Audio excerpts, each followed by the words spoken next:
Үнді өзенінің бойында біздің заманымыздан бұрын 3-2 мыңжылдықта керемет қала гүлденіп тұрған. Ол Мохенджо-Даро. Бұл жердің құпиялары әлі күнге дейін таң қалдырады. Мохенджо-Даро үнді өркениетінің ең үлкен және ең жақсы сақталған қалаларының бірі. Қаланың жоспарлы құрылысы әрі дамыған инфрақұрылымы көне дүниенің ең озық қоғамдарының бірі болғанын көрсетеді. Қала тор сияқты жоспарланған, көшелері түзу, кең, әрі бір-біріне төртбұрыш жасап орналасқан. Бұл сол заманының жоғары инженерлік шеберлігін көрсетеді. Қаланың көшелері әлі күнге дейін берік сақталған.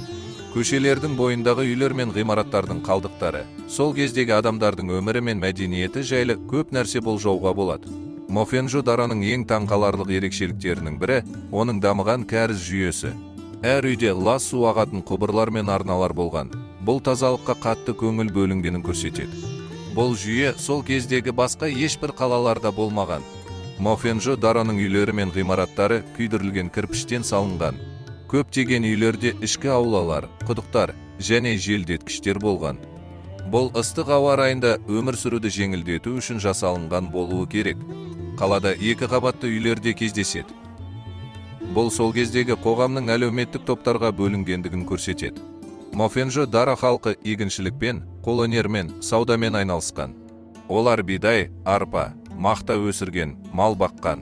Қазба жұмыстары кезінде табылған мөрлер, әшекейлер мен тұрмыстық заттар олардың жоғары мәдениеті мен кең сауда байланыстары болғанын көрсетеді. Мохенджо-Дарода Месопотамиядан әкелінген заттар табылды. Бұл екі өркениет арасында сауда-саттық болғанын дәлелдейді. Мохенджо-Даро 1000 жылдай гүлденіп, кейін кенеттен босап қалған. Оның құлдырау себептері әлі белгісіз. Кейбір ғалымдар ауа райының өзгеруі, табиғи апаттар немесе жау шабуылдары себеп болған деп болжайды. Мохенджо-Даро адамзат тарихындағы ең ерекше және жұмбақ жерлердің бірі.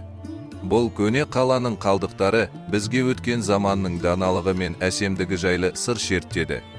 Мохенджо-Даро ЮНЕСКО-ның бүкіл әлемдік мұра тізіміне енгізілген. Қазір бұл қала ауа райының өзгеруі мен адами фактор салдарынан жойылып кету қаупінде тұр. Археологиялық маңызы зор Мохенджо-Даро бүкіл адамзаттың мәдени мұрасы болып қалуы тиіс.